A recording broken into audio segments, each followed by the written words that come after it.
Astaghfirullah. A'udzu billahi minasyaitonir rajim. Bismillahirrahmanirrahim. Wa idh qultum ya Musa lan nu'mina laka hatta narallaha jahratan fa akhadhatkumus sa'iqatu wa antum tanzurun. Tsumma ba'atsnakum min ba'di mautikum la'allakum tashkurun. Wa dhallalna 'alaikumul ghamama wa anzalna 'alaikumul manna was-salwa kulu min thayyibati ma razaqnakum wa ma dhalamuna walakin kanu anfusahum yadhlimun.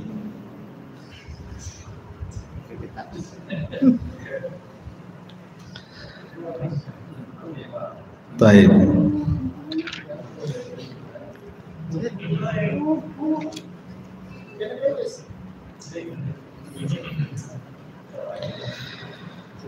Di sini Allah Subhanahu wa taala berfirman, dan ingatlah ketika kalian berkata, wahai Musa, kami tidak akan beriman kepadamu sampai kamu melihat Allah secara terang-terangan.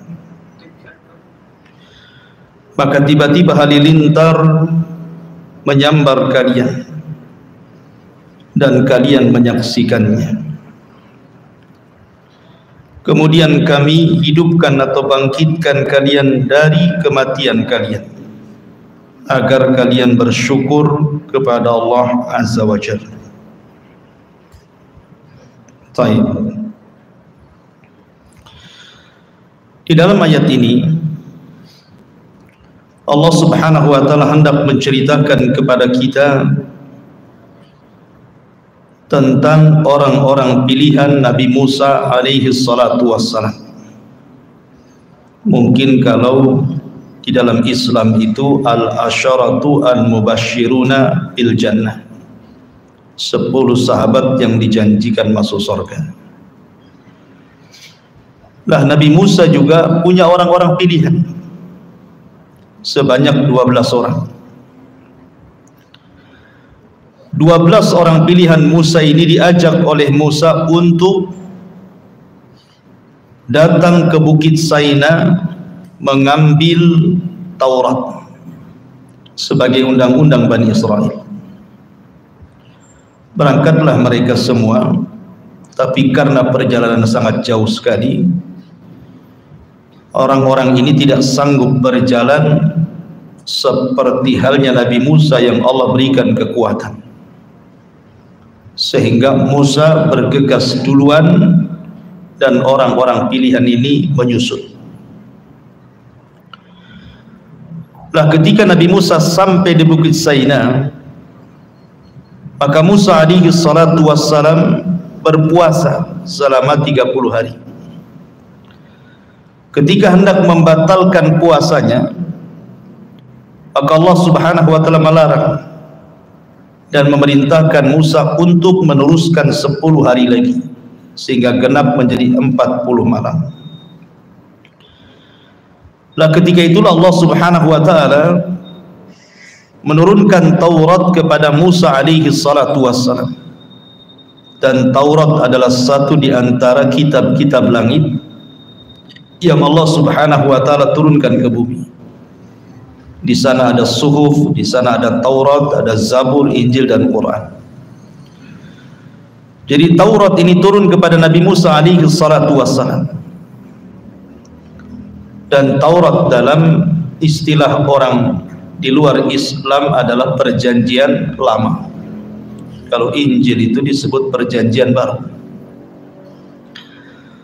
Lah ketika Musa sudah mendapatkan papan Taurat itu, barulah kemudian 12 orang pilihan ini baru sampai. Jadi setelah turun Taurat mereka baru sampai, sehingga mereka tidak bisa menyaksikan bagaimana Allah menurunkan Taurat kepada Musa. Dari sini kemudian mereka mulai lancang. meminta kepada Musa alaihi salatu wassalam untuk dipertunjukkan Tuhannya. Mereka minta agar mereka bisa melihat Allah. Dari sini kisah dimulai. Allah mengatakan, wa idh qultum ya Musa lan nu'mina laka hatta narallaha jahra. Dan ketika kalian berkata kepada Musa, wahai Musa, kami tidak beriman dengan kenabianmu, kami tidak beriman dengan kenabianmu sampai kami melihat Allah secara terang-terangan. Inilah kelancangan Bani Israel, orang-orang pilihan mereka kepada Musa. Maka mereka kemudian dihukum serta-merta pada waktu itu. Tiba-tiba permintaan itu langsung dibalas dengan azab. Tiba-tiba muncul halilintar dan membunuh mereka semuanya. Makanya Allah mengatakan, fa'akhadatkumus sa'iqatu wa antum tanzurun. Tiba-tiba datang halilintar menyambar kalian dan kalian menyaksikan kematian kalian sendiri. Jadi Allah Subhanahu wa taala turunkan azab kepada orang-orang pilihan Bani Israel karena meminta kepada Musa untuk diperlihatkan Rabbnya dalam rangka pembangkangan. Sengaja mereka membangkang Nabi Musa, makanya turun azab. Bicara tentang ru'yatullah, melihat Allah Subhanahu wa taala, mungkinkah kita melihat Allah di bumi? Kalau seandainya tidak mungkin, kenapa pula Allah tidak bisa dilihat? Dan kapan kita bisa melihat Allah? Ini pertanyaan-pertanyaan yang harus dijawab. Yang pertama, mungkinkah Allah Subhanahu wa taala terlihat di bumi? Kita katakan mustahil dan tidak mungkin.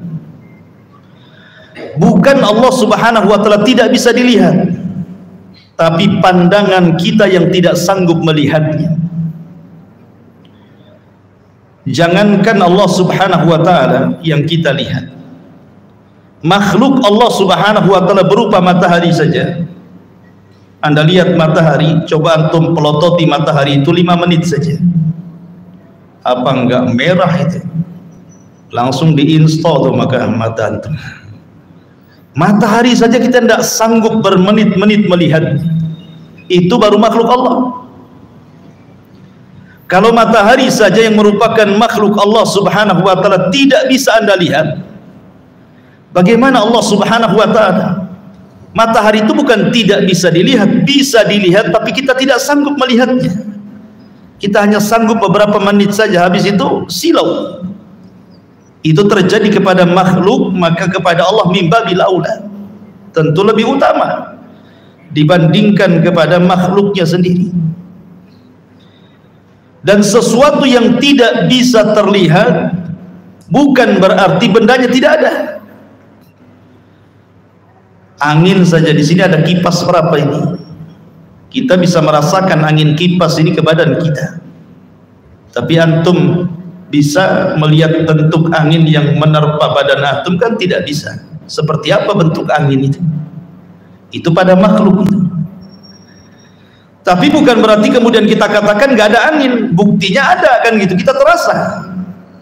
Jadi bukan sesuatu yang tidak bisa kita lihat itu berarti bendanya tidak ada. Bendanya ada, cuman tidak bisa terlihat. Itu kepada makhluk tuh. Orang kesetrum mati, orang nggak bisa melihat setrum kayak apa gitu. Jadi intinya bahwa tidak sesuatu yang tidak bisa dilihat itu bukan berarti tidak ada bendanya. Ada bendanya tapi tidak sanggup kita melihatnya. Bahkan sekalipun seandainya kita datangkan alat canggih teknologi sekarang yang bisa melihat bakteri-bakteri itu saja terkadang tidak bisa melihat angin dengan alat yang canggih itu. Padahal itu makhluk Allah Azza wa Jalla. Bagaimana zat yang menciptakannya? Maka tentu tidak bisa dilihat lagi, dan zat Allah itu ada dan kita bisa rasakan keberadaannya dengan melihat ayat-ayat kauniyah dan ayat-ayat syar'iyah. Ma'asyiral muslimin yang dimuliakan Allah Azza wa Jalla, ditambah-tambah ada riwayat dalam Sahih Muslim, Nabi SAW pernah berkhutbah dan menyebutkan 4 perkara, semua tentang zat Allah. Salah satunya Nabi SAW menyebutnya, innallaha la yanam wa la yanbaghi an yanam. Allah itu tidak tidur dan tidak layak bagi Allah itu tidur. Sebab kalau Allah Subhanahu wa taala tidur, hancur alam semesta ini. Karena bagaimanapun setiap hari Allah itu punya kesibukan. Yang ini diberikan rizki, yang ini dimiskinkan, yang ini dikayakan, yang ini dilaparkan, yang ini dikenyangkan, begitu seterusnya. Setiap hari itu ada kesibukan. Makanya ketika Musa alaihi salatu wassalam bertanya kepada Allah Subhanahu wa taala, apakah Allah Subhanahu wa taala tidur? Maka Allah Subhanahu wa taala mengatakan kepada Musa, berdirilah wahai Musa. Kemudian peganglah 2 mangkuk di kanan, tangan kanan dan kirimu, isi air mangkuk itu. Akhirnya Musa pun mengambil 2 mangkuk, kemudian dipegang seperti ini. Maka Allah katakan, tahan mangkuk itu. Lama-lama Musa ngantuk, ya, karena kelamaan berdiri pegang mangkuk itu, ngantuklah Nabi Musa ini. Akhirnya ngantuk, kena siut sedikit, tumpahlah mangkuk itu, kemudian jatuh, kemudian pecah. Maka Allah Subhanahu wa taala mengatakan, ya Musa, kalau diriku ngantuk, maka kondisinya seperti dirimu. Alam ini akan hancur. Kemudian di ujung hadis Nabi SAW mengatakan, ketika bicara tentang tabir Allah, kata Rasul, wa hijabuhun nur. Dalam riwayat hijabuhun nar, dan tabirnya cahaya. Dalam riwayat tabirnya api. Lau kasyafat, kalau seandainya tabir Allah tersingkap, la akhraqat ma bainas samawati wal ardh, maka akan terbakar, akan hancur antara langit dan bumi. Jadi di sini ada hikmah. Kalau ada orang yang bertanya, kenapa Allah Subhanahu wa taala tidak bisa kita lihat? Ini rahmat dari Allah. Jadi kenapa Allah tidak bisa dilihat? Ini bentuk rahmat, sebenarnya kasih sayang Allah. Sebab kalau seandainya tabir Allah tersingkap, kita ini akan terbakar, kita ini akan hancur, akan binasa gitu ya. Sehingga dengan ditabirnya Allah dari kita, dan tabirnya Allah cahaya ataupun api, menunjukkan bahwa tidak terlihatnya Allah dengan kita itu dalam bentuk rahmat kasih sayang Allah kepada kita. Ketika Nabi Musa alaihi salatu wassalam datang menghadap Allah Subhanahu wa taala dan mengatakan, anzur ilaika ya Rabb, aku ingin melihat wajah. Allah Subhanahu wa taala tidak menolak permintaan Musa, tapi Allah mengatakan, lan tarani, kau tidak bisa melihat.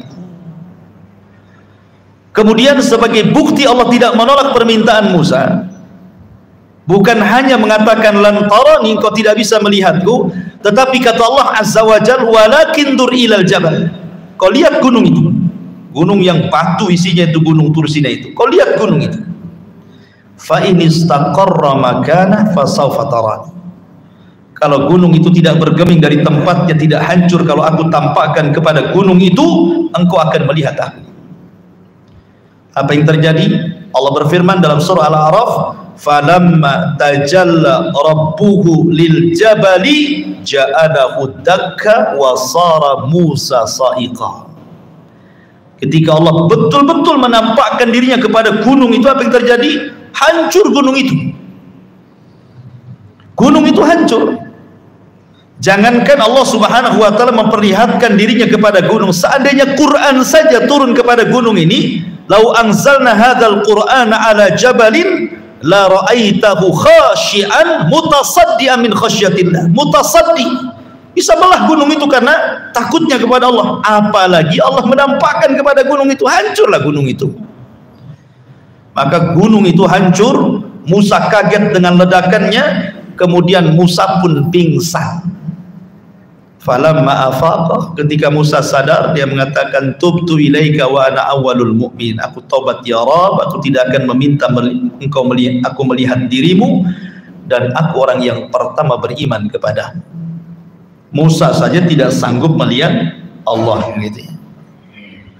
Bahkan orang nomor satu, Sayyidul Anbiya'i wal Mursalin, pemimpinnya para nabi dan rasul, Rasul kita Muhammad sallallahu alaihi wasallam pernah dimi'rajkan sampai ke Sidratil Muntaha dan pernah berdialog dengan Allah tanpa penerjemah. Apakah Nabi sallallahu alaihi wasallam melihat Allah? Tidak. Ketika dilihat, hal ra'aita rabbaka ya Rasulullah, apakah engkau melihat Rabbmu ketika Lailatul Mi'raj, di malam kau dimi'rajkan ke Sidratil Muntaha? Maka Rasul mengatakan, tidak. Nurun inni ara, aku hanya melihat cahaya. Rasul hanya melihat tabirnya saja. Wajah Allah tidak bisa dilihat. Karena sekali lagi bahwa pertanyaan kenapa Allah Subhanahu wa taala tidak bisa kita lihat, itu sebagai rahmat bagi kita. Kalau seandainya Allah tersingkap, hancur kita semuanya. Itu kasih sayang Allah Azza wa Jalla. Alhamdulillah. Ya, nikmat dari Allah Subhanahu wa taala. Tapi kapan Allah terlihat? Menurut akidah Ahlussunnah wal Jamaah, bahwa Allah Subhanahu wa taala terlihat itu nanti di sorga. Dan ru'yatullah, bahwa seorang mukmin akan melihat Allah di sorga, itu nikmat terbesar yang pernah Allah anugerahkan di sorga. Jadi nikmat terbesar di sorga itu kita akan mendengar ucapan Allah langsung, kita akan didekatkan di sisi Allah Subhanahu wa taala langsung, dan kita bisa melihat wajah Allah secara langsung. Itulah tiga nikmat terbesar di surga. Didekatkan, mendengar kalamnya, dan melihat wajahnya. Sehingga Allah Subhanahu wa taala disabdakan oleh Nabi sallallahu alaihi wasallam, innakum satarawna rabbakum kama tarawna lailata badri tamami la tudahuna syai'an. Kata Rasul, kalian kelak di surga akan melihat Rabb kalian seperti kalian melihat purnama, tidak berdesak-desakan sedikit pun. Bukan Allah seperti bulan, tidak. Di sini tasbihnya tasbih ru'ya. Sebagaimana kita melihat bulan tidak berdesak-desakan, nah, begitu juga melihat Allah maksudnya. Bukan Allah seperti bulan, bukan begitu. Ya. Tapi di sini bagaimana Nabi Shallallahu Alaihi Wasallam menyabdakan kepada kita, di antara ziyadatun nikmat, dan itu senikmat-nikmatnya kenikmatan sorga adalah ru'yatullah, bahwa Allah Subhanahu wa taala dapat terlihat di sorga, tapi di dunia tidak. Anda tidak bisa melihat Allah. Makanya kalau ada orang yang mengaku melihat Allah, dustakan walaupun dalam mimpi. Dustakan. Allah tidak mungkin dilihat. La fi yaqadhah wa la fil manam. Baik ketika tersadar ataupun tertidur. Karena akidah Ahlussunnah tidak mungkin Allah terlihat di dunia. Titik. Tidak ada koma lagi. Ya, tidak terlihat di dunia. Karena itu bentuk rahmat Allah kepada kita. Kalau Nabi saja tidak bisa melihat, apalagi kita. Makanya kalau seandainya ada orang mengaku mampu melihat Allah, dustakan itu. Yang dilihat bukan Allah. Bisa saja syaitan, bisa saja jin gitu ya. Sebagaimana yang sering saya jelaskan, pernah terjadi di Batam ini orang yang mengaku mampu melihat Allah Subhanahu wa taala, dustakan, dia sedang menipu. Ya, dia sedang menipu karena akan bertentangan dengan nas Al-Qur'an dan hadis Nabi sallallahu alaihi wasallam. Kemudian Allah Subhanahu wa taala mengatakan, "Tsumma ba'atsnakum min ba'di mautikum la'allakum tashkurun." Ketika 12 Bani Israil sudah mati di Sambar Halilintar nih, maka Allah ingin tunjukkan kuasanya kepada mereka. Tsumma ba'atsnakum, kemudian kami bangkitkan kalian. Min ba'di mautikum, setelah kematian kalian, la'allakum tashkurun, agar kalian bersyukur. Dan ini dalil bahwa Allah Subhanahu wa taala kuasa untuk membangkitkan manusia pada hari kebangkitan. Di dunia saja Allah bisa membangkitkan orang mati, apalagi kelak pada hari tiupan sangkakala yang kedua, maka Allah lebih qadir, lebih sanggup lagi menghidupkan setelah kematian. Karena dahulu di zaman permulaan dakwah Rasul, orang-orang jahiliyah itu mengingkari adanya berbangkit. Mereka mengingkari, enggak mungkin lah kita dibangkitkan. Innama wa ma yuhlikuna illa dahr. Yang menghancurkan kami ini waktu. Tidak mungkin orang itu akan dibangkitkan lagi.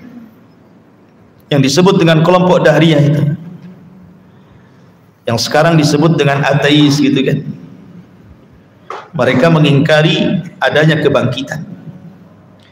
Di sini Allah Subhanahu wa taala mengatakan tsumma ba'atsnakum, kemudian kami bangkitkan kalian, maksudnya di dunia, bukan di akhirat. Dan kisah Allah membangkitkan dari kematian di dunia ini dalam surah Al-Baqarah saja banyak. Salah satunya di sini kan, Allah menghidupkan 12 orang pilihan Bani Israel ketika meminta untuk diperlihatkan Allah disambar petir kemudian mati dan dihidupkan kembali. Ini kisah yang pertama. Kemudian kisah yang kedua, kisah Al-Baqarah sendiri. Kisah Al-Baqarah, kisah sapi betina.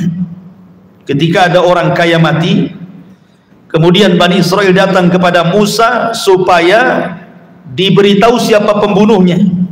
Maka Musa mengatakan, sembelilah seekor sapi betina. Tapi karena mereka banyak cincong, banyak ngomong, banyak tanya, dipersulitlah mereka untuk mencari sapi betina. Tapi di ujung cerita mereka bisa membeli sapi itu walaupun dengan susah payah. Kemudian Musa memukulkan sebagian dari badan sapi itu, hidup lagi orang kaya ini. Kemudian Musa bertanya, man qatiluk, siapa pembunuh? Kemudian orang ini lirik, tuh yang bunuh saya. Habis itu mati lagi. Ya, jadi ini kisah yang kedua. Kisah yang ketiga, kisah Nabi Uzair. Uzair tidak diwafatkan. Uzair itu cuma ditidurkan 1 abad, ditidurkan 100 tahun. Pembahasannya bukan di Uzairnya, bukan, tetapi di keledainya. Dia kan bawa keledai, kemudian bawa makanan dan minuman. Makanan dan minumannya tidak berubah sama sekali. Padahal sudah 100 tahun tuh, tidak berubah sama sekali. Minumannya yang nggak basi, makanan yang nggak basi gitu ya. Masalahnya keledainya sudah mati. Jadi keledainya itu sudah hilang, sudah tinggal tulang belulang saja, daging kulitnya entah kemana gitu. Namanya keledai diikat. Sementara Uzair tidur 100 tahun. Siapa yang ngasih makan, matilah kan itu. Nah, coba kalau antum tidak percaya, ikat kambing 100 tahun dan kasih makan, nanti tinggal tulang-tulangnya saja kan gitu. Ketika Uzair melihat keledainya tinggal tulang belulang, tiba-tiba Allah Subhanahu wa taala menghidupkan keledai itu di hadapan Uzair. Tiba-tiba tulangnya terangkai, jadilah tulang keledai. Kemudian datang dagingnya entah dari mana, datang kulitnya, jadilah keledai Uzair, dimasukkan ruh, tiba-tiba berteriak seolah kiamat bangkit. Kenapa? Wa'lam annallaha ala kulli syai'in qadir, supaya Uzair tahu Allah itu segala sesuatu maha mampu. Kenapa? Karena Uzair ketika melihat kota roboh itu, Uzair seolah-olah ragu-ragu. Kaifa yuhyi hadhillahu ba'da mautiha? Bagaimana mungkin Allah menghidupkan kota setelah hancur ini? Ya kan? Maka Allah Subhanahu wa taala berikan permisalan, keledai saja sudah mati bisa dihidupkan, apalagi kota gitu maksudnya. Maka ini kisah yang ketiga.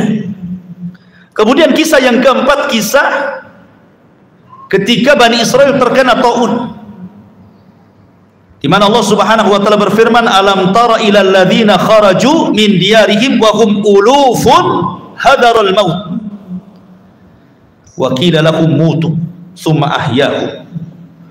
Tidakkah kau lihat Bani Israel itu yang mereka lari dari negerinya karena menghindar kematian? Karena negeri itu turun wabah taun, 70.000 Bani Israel mati di negeri itu, terkena wabah taun. Akhirnya kemudian mereka pun lari, tidak mau terkena taun, yang selamatnya tidak mau tinggal di situ, lari ribuan orang.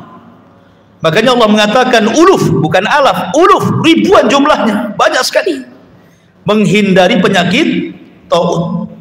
Maka mereka pun ke lembah.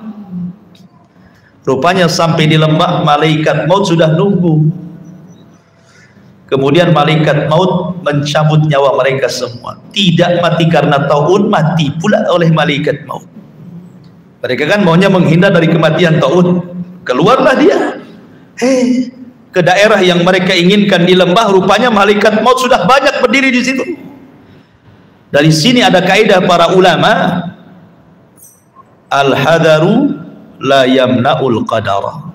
Menghindar dari kematian itu tidak mencegah takdir kematian. Anda tidak mati karena corona, bisa aja mati ditabrak sepeda ontel kan itu. Ya kan? Namanya takdir itu siapa yang tahu?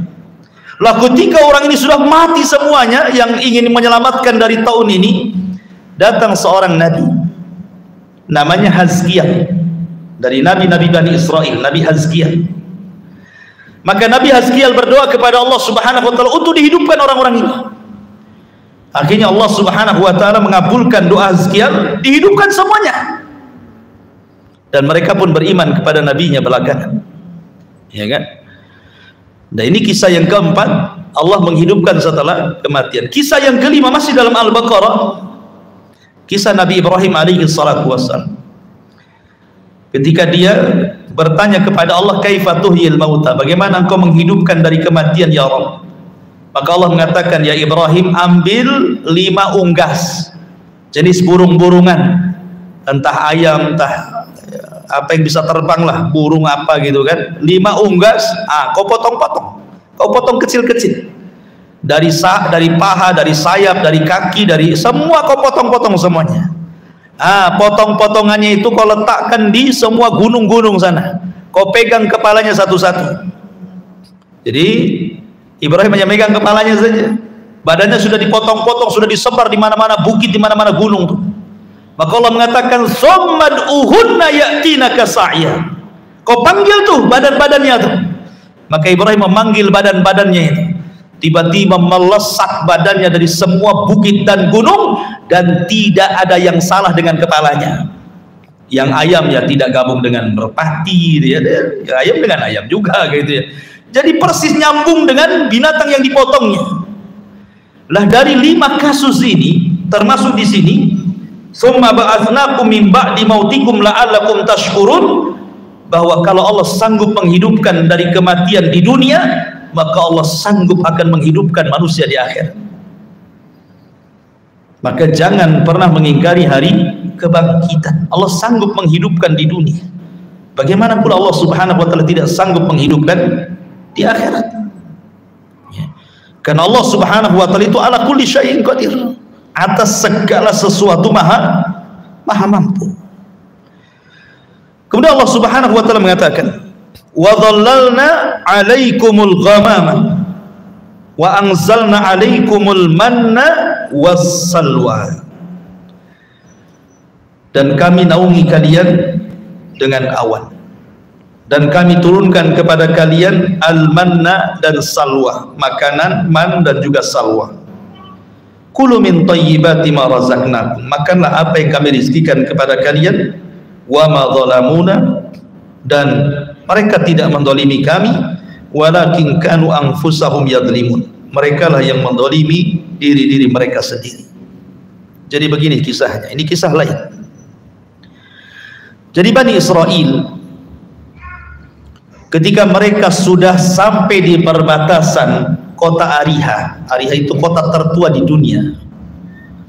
Setelah Ariha itu Baitul Maqdis. Jadi pasukan Nabi Musa itu tidak bisa masuk ke Baitul Maqdis kecuali harus melewati satu kota yang disebut dengan Ariha namanya, kota tertua di dunia. Sementara orang-orang di Ariha itu sudah dikuasai orang-orang Arab dari keturunan kaum Ad. Sudah ada orang-orang Amalikoh di situ. Jadi keturunan kaum Ad sudah menguasai Ariha. Sementara Nabi Musa tidak bisa ke Baitul Maqdis kecuali harus menyerang Ariha. Kalau tidak diserang Ariha, maka mereka tidak akan berhasil masuk Baitul Maqdis. Maka Nabi Musa alaihi salatu wassalam kemudian mengutus orang-orang pilihan yang 12 tadi itu, yang minta diperlihatkan Allah, kemudian disambar petir itu, kemudian mati dihidupkan lagi. Maka Musa mengutus 12 orang ini, kemudian disuruh mengintai seperti apa kekuatan orang-orang Amalikoh itu, orang-orang Arab, orang-orang keturunan kaum Ad yang menguasai Ariha itu. Kaget bukan kepalang, rupanya orangnya besar-besar, raksasa-raksasa, orang yang badannya gede-gede gitu, sementara Bani Israel kecil-kecil. Ya.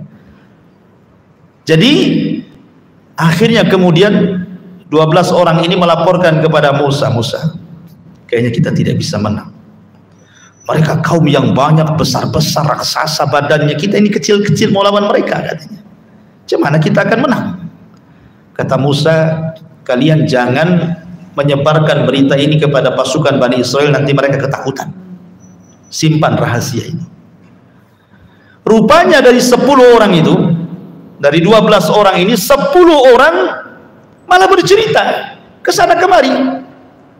Akhirnya ketakutanlah pasukan ini. Yang 2 orang ini yang tidak bercerita, salah satunya adalah Yusha ibn Nun, dan satunya saya lupa namanya, tidak bercerita. Ini yang memegang amanah Nabi Musa alaihi salatu wassalam. Makanya nanti Yusha ibn Nun akan menjadi penerus kenabian Nabi Musa, karena dia orang yang dipercaya Musa dan pemegang amanah. Tapi yang 10 orang pilihan ini cerita ke orang-orang, kita akan menghadapi kaum yang kuat, yang raksasa, yang ini. Takutlah akhirnya pasukan Bani Israel ini. Ketika Musa alaihi salatu wassalam betul-betul ingin menggerakkan pasukan Bani Israel, berkumpulan mereka di hadapan Musa dan mengatakan, ya Musa, kami sudah tahu kekuatan mereka, kami tidak akan menang. Kalau engkau ingin perang wahai Musa, idhab anta wa rabbuka faqatila innaha huna qaidun. Kau berangkat sendiri, ajak Tuhanmu perang berdua, kami duduk di sini, kami akan nonton siapa yang kalah, siapa yang menang, katanya. Kami tidak sanggup. Kalau mau perang, perang sendiri, katanya. Dari sebab itulah maka Allah Subhanahu wa taala turunkan azab kepada mereka, berupa mereka diletakkan di bumi itu, mereka tidak bisa keluar karena mereka tidak mau diajak jihad, tidak mau membebaskan Baitul Maqdis, tidak mau melawan orang-orang Amalika yang menguasai Ariha. Akhirnya Allah Subhanahu wa taala azab mereka dengan cara apa? Arba'ina sanatan yatihuna fil ardi. 40 tahun mereka linglung di situ, tidak bisa keluar. Sementara mereka tinggal di padang pasir. Tidak ada bukit, tidak ada gunung, tidak ada pohon, tidak ada lembah, tidak ada air, tidak ada apa-apa. Padang pasir, kering kelontang, lautan padang pasir. Apa yang mau dimakan? Apa yang mau diminum? Tidak ada naungan di atas kepala. Sementara mereka tidak bisa keluar. Makanya kalau antum pernah hidup di Timur Tengah itu, kemudian lihat padang pasir seolah-olah lautan tidak bertepi, bingung orang kalau udah nyasar di padang pasir itu mau kemana ya. Jadi mereka linglung, nggak bisa kemana-mana karena padang pasir semuanya. Makanya disebut arduti dalam bahasa kita, negeri linglung. Mereka nggak bisa keluar dari situ. Lah ketika mereka tidak bisa keluar dari situ, dan itu akibat mereka tidak mau diajak jihad, mulailah mereka meminta kepada Musa alaihi salatu wassalam makanan. Musa, kita di padang pasir, apalah yang kita akan makan? Mintalah kepada Rabbmu makanan untuk kami. Maka Musa alaihi salatu wassalam memintakan kepada Allah, turunlah manna dan salwa. Itulah makanan mereka di padang pasir itu. Ada yang mengatakan manna itu umum, bahasa Arabnya manna itu diambil dari manna yamunnu, artinya karunia, artinya apapun yang dihajatkan oleh Bani Israel disediakan. Enak kan? Antum minta roti tidak ada, martabak ada, roti canai ada, apapun yang kita mau ada. Itu namanya manna yamunnu gitu, kalau diartikan secara bahasa. Tapi ada juga yang mengatakan manna di sini artinya semacam burung. Jadi burung itu ya semacam unggas lah, ayam, mentok, pokoknya unggas-unggasan, burung-burung terbang. Tinggal tunjuk saja, jatuh tinggal makan. Ya. Kemudian salwa, salwa itu berupa buah-buahan yang ada minumannya, kalau diminum rasanya seperti madu. Itulah manna dan salwa. Jadi luar biasa, Allah berikan anugerah kepada mereka, makanan langsung turun dari langit, manna dan salwa. Tapi mereka ingin minuman. Maka Musa alaihi salatu wassalam memukulkan tongkatnya di batu, keluarlah 12 mata air. Itulah minuman mereka di negeri itu. Kemudian mereka mengatakan, Musa, panas, nggak ada payung, nggak ada pohon, panas. Maka mereka mengatakan, ya Musa, lindungilah kepala-kepala kami dari matahari. Dari sini Allah katakan, wa dhallalna 'alaikumul ghamam. Kami berikan kepada kalian naungan awan. Oh, enak kurang apa kan?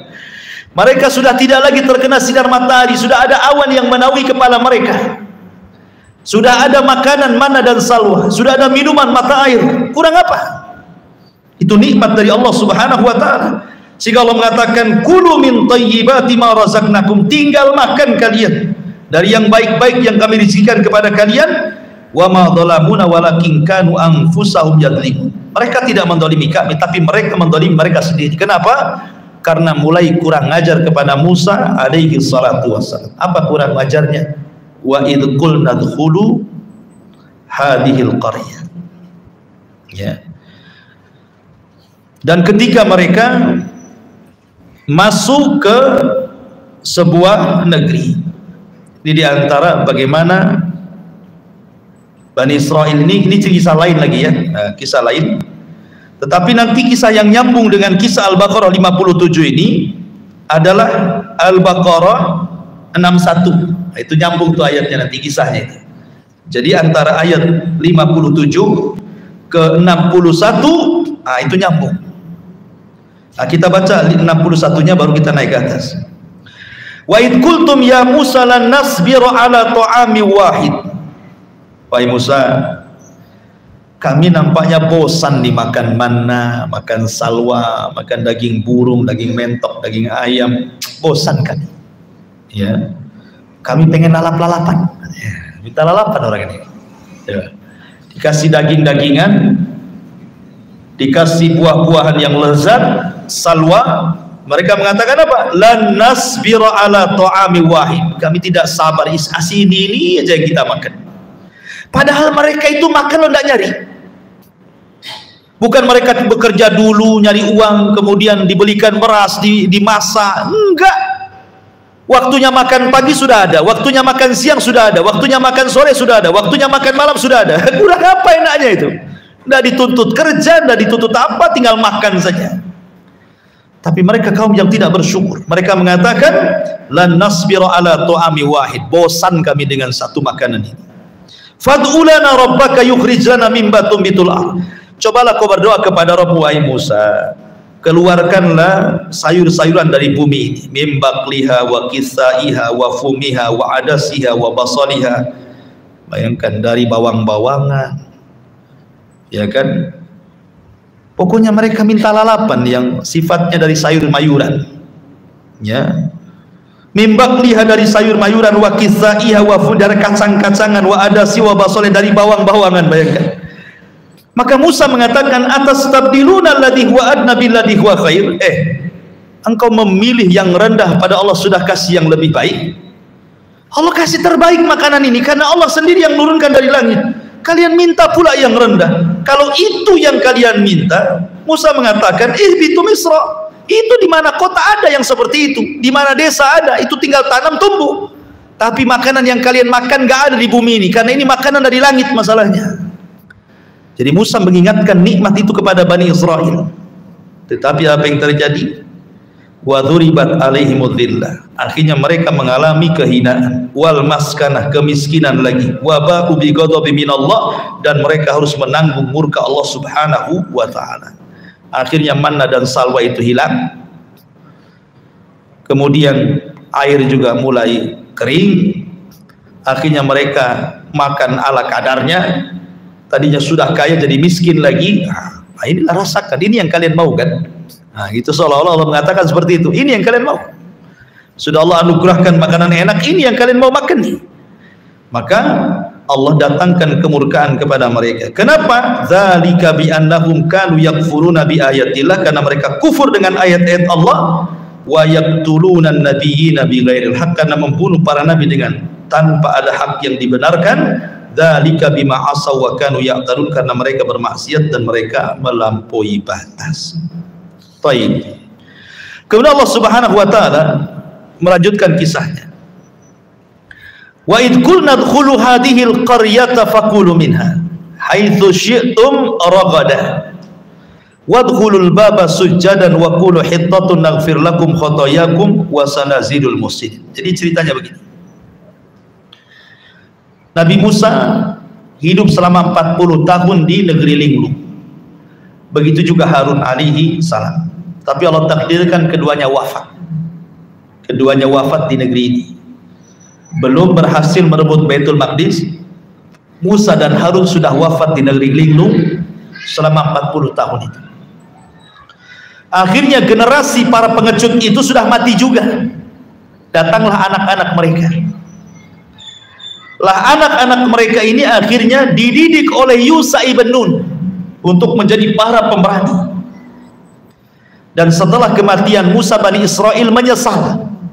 Itulah terkadang ketika Nabi Musa di masa hidup mereka suka mengejek Musa, menghina Musa, bahkan sampai menyakiti Musa, sampai Rasul mengatakan rahimallah akhu Musa laqad udhiya katsiran fasabar. Semoga Allah merahmati saudara kita Musa, dia banyak diuji Bani Israel tapi dia sabar.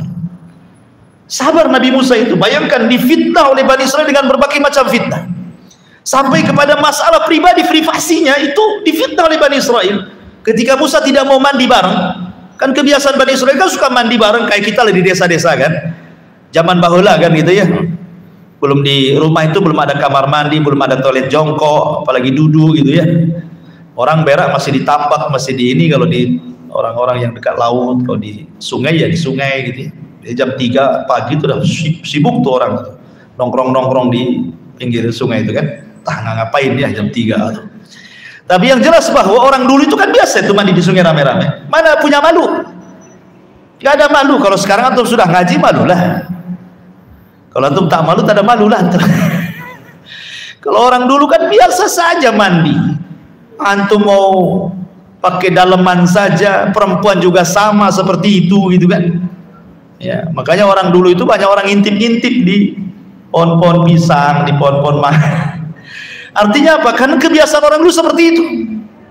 Artinya apalagi di zaman Nabi Musa kan yang tahu ratusan tahun yang silam ya kan. Di zaman kita kecil-kecil antum yang orang desa aja ngalami itu mandi di sungai. Apalagi di zaman Nabi Musa. Mereka mandi bareng di sungai. Tapi Musa itu punya sifat malu yang luar biasa. Tidak mau mandi rame-rame, dia mau mandi sendiri aja. Disitulah difitnah, jangan-jangan Nabi Musa badannya kayak banci gitu. Tidak ada tenaganya, nggak ada ototnya gitu. Paling dia punya penyakit tuh di badannya, makanya nggak nyampur sama kita mandinya. Kedengaran sama Nabi Musa. Musa sabar saja. Tapi Allah Subhanahu wa taala tentu tidak akan membiarkan nabinya dihinakan oleh kaumnya kan. Man adzali waliyan faqad adzantu bil harbi. Jangan lagi seorang nabi wali saja disakiti, Allah ngajak perang. Apalagi nabi.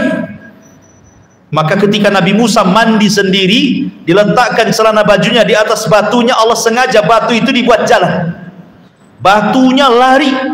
Musa ngejar-ngejar batu karena pakaian di atas batu masalahnya. Ini kalau nggak dikejar pakaian saya di batu itu, bayangkan Allah buat batu itu berjalan. Dikejarnya batu itu karena mau ngambil pakaian, rupanya batu itu lari ke tengah-tengah Bani Israil yang sedang mandi.